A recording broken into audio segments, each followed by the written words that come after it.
pas partie du corps pour autant. Et si l'oreille disait, puisque je ne suis pas un œil, je n'appartiens pas au corps, ne ferait-elle pas partie du corps pour autant? Si tout le corps était un œil, comment pourrait-il entendre? S'il était tout entier une oreille, comment pourrait-il sentir les odeurs?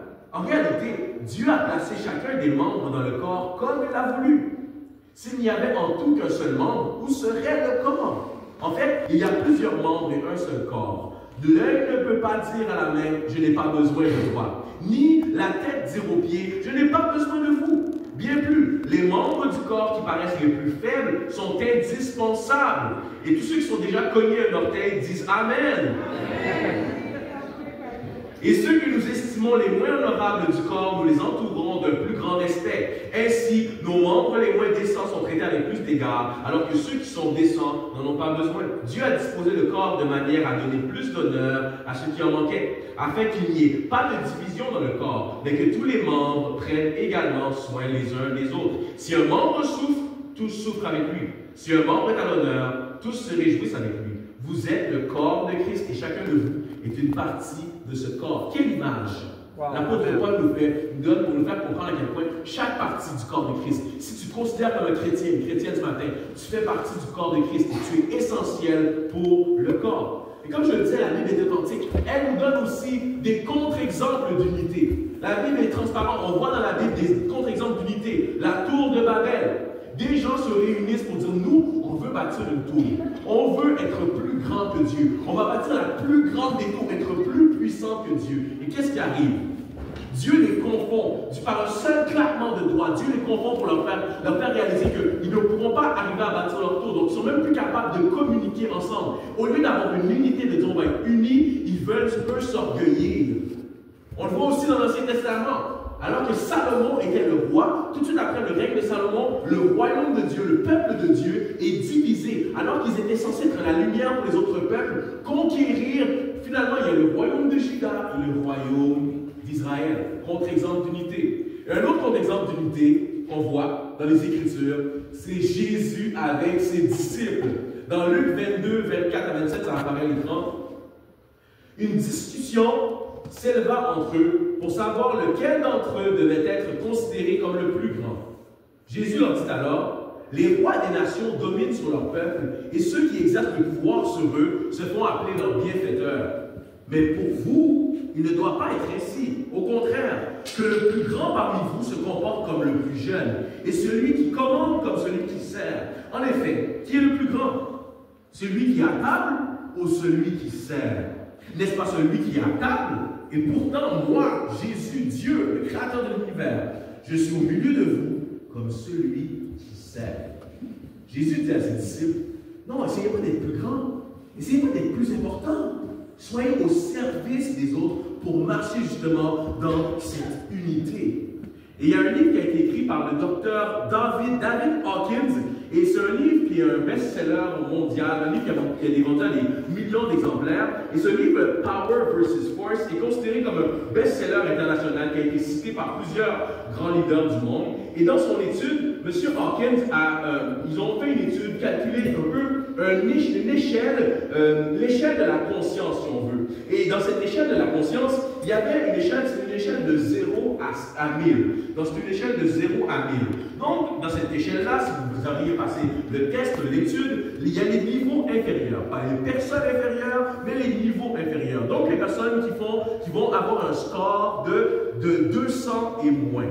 Okay? Et ceux qui sont dans les niveaux inférieurs sont contrôlés par des émotions négatives, comme la peur, la culpabilité, la colère. Donc, vous comprenez, 200 et moins sont contrôlés par ces émotions négatives. Ensuite, il y a les niveaux supérieurs. Donc, les 200 et plus.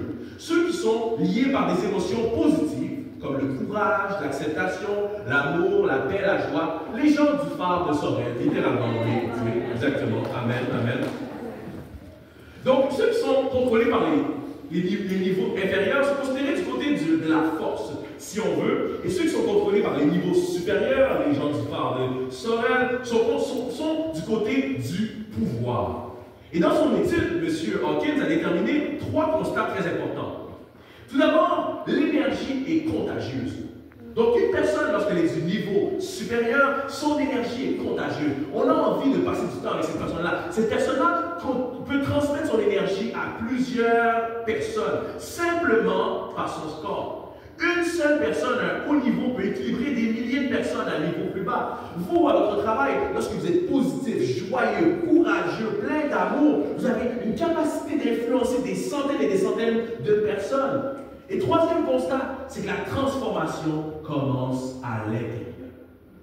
La transformation commence à l'intérieur. Et avec tout le respect que j'ai pour M. Hawkins, moi je crois qu'il n'a rien découvert d'exceptionnel. Parce que nous, lorsqu'on suit Jésus, la Bible nous le dit, que lorsqu'on est transformé de l'intérieur, lorsqu'on renouvelle notre intelligence, ça a une capacité d'avoir un impact sur les gens qui sont autour de nous. Et c'est pour ça qu'aujourd'hui, il y a des millions de personnes qui se réunissent à travers le monde, parce que l'évangile, la Bible, la parole de Dieu, lorsqu'on la médite, ça produit un effet d'unité et ça a un impact sur le monde. Si tu l'as vécu et tu le témoignes, est-ce qu'on peut applaudir notre grand Dieu ce matin? Amen.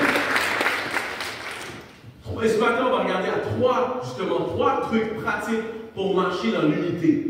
Que oui, une unité personnelle, mais une unité personnelle avec Dieu, on va en parler, mais une unité qui va avoir un impact dans votre ville et dans les générations. Et tout d'abord, si on veut marcher avec Dieu, si on veut marcher dans l'unité, ça commence avec l'unité avec Dieu en privé. L'unité avec Dieu en privé. Jésus entretenait une relation en privé avec Dieu. Alors qu'il était Dieu, ironiquement, il entretenait une relation avec Dieu en privé. Jésus se retirait. On peut voir dans les Écritures, dans Luc 5 par exemple, on voit que Jésus se retirait pour prier. Régulièrement, il se retirait pour prier. Puis souvent, nous, on met l'accent sur Jésus qui se retire pendant 40 jours et 40 nuits. Mais non, pas seulement ça. Jésus régulièrement se retirait pour prier. Donc moi, ça me parle quand je dis ça. Donc si Jésus se retirait régulièrement, prenait du temps à part pour prier, toi, Emmanuel, peut-être faudrait que tu le fasses. Peut-être que, je ne sais pas pour vous, peut-être que vous le faites régulièrement, mais moi ça me parle lorsque je dis ce verset-là, ça a été un rappel de me dire, Emmanuel, tu dois mettre dans ton agenda, être intentionnel, de te retirer pour prier. Éteindre ton téléphone, fermer ta porte de ta chambre, aller dans ton auto, marcher. Dieu m'appelle à avoir une unité avec lui en privé. Et non seulement Jésus faisait ça, mais il était intentionnel, il y avait un but. Jésus ne faisait pas juste prier parce qu'il y avait un amour pour le Père, mais je suis convaincu que Jésus se préparait pour ce moment dans le jardin de Gethsémani. Il se préparait pour le moment le plus difficile de sa vie. Dernièrement, il y a quelques semaines, on a célébré Pâques, mais Jésus se préparait pour le moment où il devait être crucifié à la croix. Donc son moment en privé le préparait pour cette souffrance dans le futur. Mais ce n'était pas seulement une souffrance. S'il n'y avait pas la croix, s'il n'y avait pas la résurrection de Jésus, notre vie en tant que chrétienne, ça virait à quoi? Puis moi, plusieurs personnes pourraient prendre le micro ce matin et le témoigner. Le dire, moi, là, parce que j'ai pris Dieu en privé. Il y a des situations difficiles, des moments difficiles, des moments dans ma vie que j'ai pu affronter, mais je le sais. Je suis convaincu que Dieu m'a donné une force en privé. J'ai rencontré un homme il y a quelques semaines à mon église, un homme que je n'avais pas vu depuis longtemps. Et cet homme-là, il a vécu une des épreuves les plus atroces qu'on puisse imaginer. Je vous avoue que même en le voyant, cet homme-là, toutes les fois que j'ai croisé, je me suis questionné, comment moi je réagirais si ça m'arrivait? Comment je réagirais moi si cette épreuve-là m'arrivait? Je me suis posé la question. Mais vous savez, cet homme-là, je le voyais à l'église, les bras dans les airs, en train de louer Dieu. En train de servir. On s'est retrouvés à une table en train de manger, puis il y avait des jeunes pasteurs autour, puis il était en train de tous les encourager. Ça, c'est un homme, je suis convaincu qu'il a une unité avec Dieu en privé. Comment va ton unité avec Dieu en privé? Comment vont tes temps personnels avec lui? Je pose une question, est-ce que tu te retires? Est-ce que tu prends le temps d'être intentionnel pour te retirer? Jamais on a été autant distrait dans l'histoire de l'humanité. Les notifications, les téléphones, toutes les applications, tout le bruit, tout ça. Mais soyons intentionnels, l'église de phare. De juste prendre le temps pour dire, moi je vais être intentionnel, prendre 5 minutes, 10 minutes, commencer petit, mais voir grand. De me retirer en privé. Parce que non seulement vous le faites par amour pour Dieu, mais vous vous préparez aussi pour les moments difficiles, les défis, les tempêtes dans nos vies. Vous êtes toujours avec moi? Amen. Amen. Parce que deuxièmement, oui, on se prépare pour ça. Oui, on se prépare pour les moments difficiles. Mais surtout ce qu'on fait, lorsqu'on est dans une quête d'unité, le but c'est d'avoir l'unité avec son Église. l'unité avec son Église. On marche dans l'unité en privé, ça va amener l'unité avec son Église. Et Jésus, on parle de Jésus beaucoup ce matin, pardonnez-moi, hein, je sais que vous êtes à l'aise avec ça, on parle beaucoup de Jésus ce matin. Église de France, ça vous va? Super, parfait, j'aime beaucoup Jésus. Beaucoup d'affection pour Jésus, moi, en toute humilité. Mais l'unité avec son Église était importante pour Jésus. Et Jésus est le premier qui a appelé l'Église. Hein. À l'époque, l'Église, c'était quoi? Ecclésia, ça voulait dire la communauté. Donc Jésus, il priait pour cette communauté. Il priait pour ses disciples. Même si ses disciples, eux, voulaient savoir qui va être le plus grand, qui va être le plus important. Lui était intentionnel de prier pour eux. Il priait pour eux. Jésus priait pour qu'eux soient unis. Il priait dans le disciple. Il dit, Seigneur, je prie qu'ils soient un. Comme toi et moi, nous sommes un. Il priait pour l'unité pour ses disciples, qu'ils soient unis. Et les disciples ont été unis. Malgré les doutes, malgré les frustrations, malgré Thomas qui doutait, qui disait, est-ce que tu es vraiment le Fils de Dieu? Est-ce que tu es vraiment ressuscité? Parce que Jésus a prié pour eux, parce qu'il était intentionnel de prier pour eux, il y a une unité qui a pris place. Dans Actes 2, 44-47, tous les croyants vivaient unis entre eux et partageaient tout ce qu'ils possédaient. Ils vendaient leurs propriétés et leurs biens et répartissaient l'argent entre tous, en tenant compte des besoins de chacun. Chaque jour, d'un commun accord, ils se retrouvaient assidûment, avec régularité dans la cour du temple. Ils rompaient le pain, comme on l'a fait ce matin, dans leur maison, et prenaient leur nourriture avec joie et simplicité de cœur. Ils louaient Dieu et avaient la faveur du peuple tout entier. Et le Seigneur ajoutait chaque jour à leur communauté ceux qu'ils sauvaient. Waouh! Qu'est-ce qui prend place ici? C'est eux, alors qu'ils auraient pu tout garder pour eux, alors qu'ils auraient pu être individualistes et dire non, on est unis. Toi, tu manques de quelque chose, je partage. Toi, tu as besoin de quelque chose, je partage. Les frères et les sœurs s'encourageaient. Ça m'a tellement touché l'annonce que le fonds que vous ouvrez pour les nouveaux arrivants, ça me touche tellement. Moi, mes parents sont arrivés ici il y a plus d'une trentaine d'années, environ presque 40 ans. Et moi, ils n'avaient rien. Ils sont arrivés eux aussi avec une valise. Et il y a des gens qui les ont accueillis. Il y a des gens qui ont pris soin d'eux. Il y a les premières personnes qui ont accueilli ma mère, c'était à l'église, c'était la communauté chrétienne, qui l'ont aidée. Elle a des noms, des gens qui ont été là pour elle, qui ont donné, qui ont contribué. Donc lorsque vous contribuez à cette œuvre-là, à ce fonds-là, vous faites quelque chose qui est tel que Dieu voit, que Dieu bénit. Je sais, il y en a que vous avez tapé des mains, c'est super. Mais il y en a peut-être pour vous, c'est un peu difficile. Vous dites, ouais, mais l'économie, est-ce que je vais y arriver? Puis je les aime, mes frères, nouveaux arrivants, mais est-ce que je vais y arriver? Mais que Dieu mette selon ce que tu peux, que Dieu te mette à cœur de contribuer, d'être là pour ton prochain, c'est entièrement biblique. Amen? Amen. Jésus, non seulement il priait pour eux, mais il était un exemple, lui-même donnait l'exemple de l'unité. Il disait pas seulement, il faisait pas seulement je prie, il disait pas seulement ayez l'unité, aimez-vous les uns les autres, mais lui il mettait en action. Qu'est-ce qu'a fait Jésus? Il a lavé les pieds de ses disciples. Jésus, créateur de l'univers, lave les pieds de ses disciples. Et vous savez, aujourd'hui, c'est peut-être anodin pour nous, tout le monde en a des souliers. Eux portaient des sandales. Ils étaient au Moyen-Orient, il faisait chaud. Les pieds, naturellement, dégageaient une certaine odeur. On est reconnaissant de ne pas être dans ce contexte-là ce matin. Imaginez Jésus qui prend le temps de laver leurs pieds, le symbole d'unité qu'il fait. Vous imaginez les disciples qui devaient être tellement gênés, mais non, ils devaient dire à Jésus, arrête, non, Jésus, tu te mets mal à l'aise, mais lui, il le fait quand même. Il voulait nous donner cet exemple d'unité. Donc Dieu nous appelle nous aussi à le faire, à nous servir les uns les autres. C'est ça, l'unité. Je pense pour vous, mais moi je suis visuel, hein? Moi je suis quelqu'un de très imagé. J'aime regarder des films, je suis un consommateur de films, je suis un cinéphile si on veut. Mais j'aime aussi les films chrétiens qui sortent dernièrement, les films en lien avec la Bible. Je ne sais pas si vous avez regardé la série sur le roi David dernièrement. Waouh, c'est excellent, c'est tellement bien fait. Merci Seigneur, il y a tellement de personnes, je parlais avec mon petit groupe cette semaine à l'église, puis il y a un membre de notre groupe qui disait, moi mon frère, je prie pour lui régulièrement, puis il a commencé à écouter la série de Chosen, parce qu'il y a du contenu de qualité qui sort maintenant, puis ça donne une ouverture à l'évangile, c'est super, amen?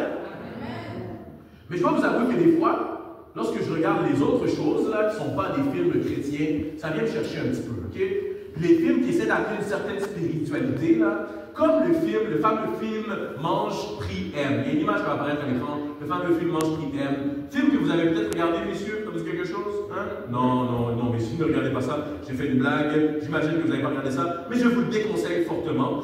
Et je vais vous en parler un petit peu, mais ça sera très rapide, ok? Le film Mange, Prie, Aime, Mange, Prie, Aime, c'est l'histoire d'Elizabeth Gilbert, une américaine ultra privilégiée qui, après un divorce déprimant et un gros chèque de séparation, on imagine, décide que le seul moyen de se retrouver est de partir en voyage pendant 1 an. Parce que pourquoi faire une thérapie à New York quand on peut aller manger des pâtes en Italie, méditer en Inde et tomber amoureux sur les palmiers de Bali? Tout le monde ne peut pas se permettre un voyage de plusieurs mois en Italie ou aller en Inde. C'est ça les critiques un peu de ce film-là. Ça ne représente pas nécessairement la réalité de tout le monde. Et dans ce film-là, que j'ai regardé, mais je n'ai pas terminé en toute honnêteté, puis je me défie, moi, en tant que théologien, d'écouter des films comme ça qui parlent de la spiritualité, parce qu'on veut être à l'affût de ce que la société nous propose, comme lorsqu'il parle de spiritualité ou de prière. Mais dans le film, là, la prière, c'est vu comme une petite recette magique. Quand tu pries, tu te sens bien. Ça peut arriver. Lorsqu'on est chrétien, la prière, ça apaise. Les études nous ont démontré que les gens qui prient ont une très bonne santé mentale. Cependant, on sait que la prière, ce n'est pas seulement une pilule magique. Pas seulement tu pries, tout va bien aller, ce n'est pas la loterie, la prière. La prière, c'est quelque chose que tu fais régulièrement et que tu inclus dans ta vie. Bref, c'est ma critique du film, la critique de plusieurs. Mais moi, j'aimerais vous partager mon scénario à moi.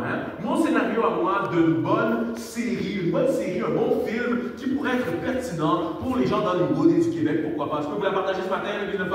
Oui, d'accord. Vous ne voulez pas mon idée, s'il vous plaît, c'est la mienne, mais je vous la partage, je suis généreux, ça me fait plaisir. Le mien s'appellerait Prix, Partage, Sert. C'est bon, hein? Prix, partage. Au lieu de mange, prix, aime, c'est prix, partage, sert. C'est l'histoire d'Eliane, une jeune femme de Sorel, une jeune adulte de Sorel, qui un jour, qui est engagée dans son église locale, elle découvre que la foi ne se limite pas au dimanche matin, mais elle transforme toute une vie. Elle prie. Elle décide de s'impliquer davantage dans la prière. Chaque semaine, elle rejoint son petit groupe de prière à l'église de Phare et commence à intercéder pour les autres. Petit à petit, elle voit des changements. Elle devient de plus en plus sensible à la voix de Dieu par le fait d'élever la voix et de parler avec Dieu tous les jours. Et ensuite, elle partage. Inspirée par l'amour du Christ, elle commence à donner généreusement de son temps et ses ressources. Elle prépare des repas pour les nouveaux arrivants à l'église. Elle invite des membres isolés chez elle après la réunion et aide une famille monoparentale en difficulté à acheter des fournitures scolaires pour leurs enfants, sans oublier son implication le dimanche matin. Et elle sert. Eliane fait partie de l'équipe d'organisation des événements de l'église. Un jour, elle propose une nouvelle idée pour améliorer un projet. Mais le pasteur et les autres leaders choisissent une autre direction. Mais au lieu de se vexer, au lieu d'insister sur son point, Eliane accepte humblement la décision et continue de servir avec la même ardeur. Elle comprend alors que servir, ce n'est pas seulement accomplir des tâches visibles, mais c'est aussi se soumettre avec humilité, respecter l'autorité en place et rechercher la paix au sein de l'Église. C'est bon, hein, comme scénario? Yeah. Merci pour vos encouragements, merci. Je vous amène dans ma vie de prière un peu ce matin. Vous savez, moi, il y a quelques années, j'ai décidé d'avoir un horaire de prière. Parce que des fois, dans la vie de prière, je ne sais pas pour vous, mais des fois, on peut se perdre, on pense à autre chose, la vie, les distractions, comme je le disais. Mais moi, pour me structurer un peu, j'ai décidé d'avoir un horaire de prière. Par exemple, le lundi, je me disais, tous les jours, je prie pour ma famille, mon épouse et tout. Mais le lundi, je priais pour les pasteurs, pour l'ACF, notre l'association chrétienne pour la francophonie. Donc, je priais pour mes pasteurs, tous mes pasteurs. Donc, c'était mon but. Le lundi, je priais pour ça. Le mardi, je priais pour le gouvernement. Donc, je priais pour le gouvernement provincial, fédéral et tout. Donc, parce que la Bible nous demandait de prier pour nos autorités. Prier pour notre gouvernement, c'est dans la Bible. Pourquoi on prie pour le gouvernement? Parce que pour qu'on puisse avoir l'opportunité de pouvoir témoigner Dieu. Je ne veux pas qu'un jour le gouvernement nous dise nous allons fermer vos églises, vous n'avez pas le droit de partager Christ. Déjà que dans les écoles, on ne peut plus le faire. Je veux qu'on ait au moins la liberté de le faire. Vous êtes d'accord avec moi? Donc, moi, je prie pour notre gouvernement. Mais l'année 2020 arrive. Je continue mon horaire de prière. Et alors que c'est 2020, mars 2020, je ne sais pas si vous vous rappelez, petite pandémie, je continue de prier pour notre gouvernement. On est là-dedans. Moi, je suis quelqu'un de très sociable. Mais j'aimais un peu la pandémie, le côté où on se retrouve en famille quand même. Tu sais, j'aimais bien cette partie-là. Mais à un moment donné, je vous avoue, j'ai hâte de voir les gens de mon église. J'ai hâte de voir ma communauté. J'ai hâte de voir les gens. J'ai hâte de voir ma communauté. Et je suis pasteur en fonction à l'époque. Donc je vous avoue qu'il y a une partie de moi qui est, je trouve ça difficile à vivre, mais je continue de suivre mon horaire. Je prie pour le pasteur, je prie que Dieu leur donne la sagesse, créativité, énergie pour nous guider. Mais je dois aussi prier pour notre gouvernement, avec qui je ne suis pas toujours d'accord. J'ai hâte que les églises elles ouvrent. Je trouve que je ne suis pas toujours d'accord avec les décisions du gouvernement, mais le Saint-Esprit me dit continue de prier pour ton gouvernement. Amen. Et en priant, c'est comme si le Saint-Esprit me disait, Emmanuel, tu vois, tu vas pouvoir te mettre dans leurs souliers quand tu pries pour eux. Quand tu pries pour eux, tu vas pouvoir avoir la compassion pour eux. Et je comprends qu'ils ne sont pas des pasteurs, ils ne sont pas des chrétiens, mais au moins je suis capable d'avoir la compassion pour eux. C'est comme si Dieu était capable de nous donner une vision du leadership qui était différente. C'est dur critiquer, parler dans le dos, insulter quelqu'un pour qui tu pries. Et je parle du gouvernement pour un prétexte, le but, ce n'est pas de faire un commentaire sur le gouvernement ou votre vision politique. C'est plus, c'est dur de critiquer, juger, dénigrer une personne pour qui tu pries. Et ça s'applique à tellement de principes dans nos vies. Dieu nous appelle à prier pour nos leaders, Dieu nous appelle à prier pour Pasteur Gilles-Émile, Dieu nous appelle à prier pour nos responsables de département, parce que ça nous donne, tout d'abord parce que Dieu nous le demande, mais aussi ça nous donne une compassion pour eux et ça nous aide à marcher dans l'unité. Et souvent le mot soumission, on a de la misère avec la soumission. Hein? Surtout en 2025, on a de la misère. Le mot soumission, être soumis. Il y a des gens à qui on n'a pas envie d'être soumis. Ton patron, des fois, n'a pas envie d'être soumis. Je comprends, tu comprends. Mais lorsqu'on décortique la soumission, qu'est-ce que ça veut dire? Il y a une image qui va apparaître à l'écran. La soumission, ça veut dire sous la mission de. Soumission, c'est ce que ça veut dire. Sous la mission de. Moi, je suis le pasteur de ma famille. Je suis le pasteur de mon épouse, de mes enfants. Ils sont sous ma mission. C'est moi que Dieu donne la direction de dire, ok, moi c'est la direction spirituelle que je veux donner à ma famille. Mais ça ne veut pas dire que mon épouse n'a pas le droit de me dire, hey, mon âme, on est sous ta mission, mais là tu es en train de dériver. Tu es sûr que tu es dans la bonne direction? Tu es sûr que tu te comportes selon les manières de Dieu? Mes enfants ont le droit de me dire, hey papa, on est chrétien, on ne devrait pas se comporter comme ça. Ils sont sous ma mission, oui, mais moi je suis sous la mission de Dieu. C'est ça la soumission. Et que Dieu nous donne une autre vision de la soumission. Qu'on est sous la mission de quelqu'un qui suit, lui, la mission et la mission de Dieu, qui sont sous la mission de Dieu. Amen. Amen.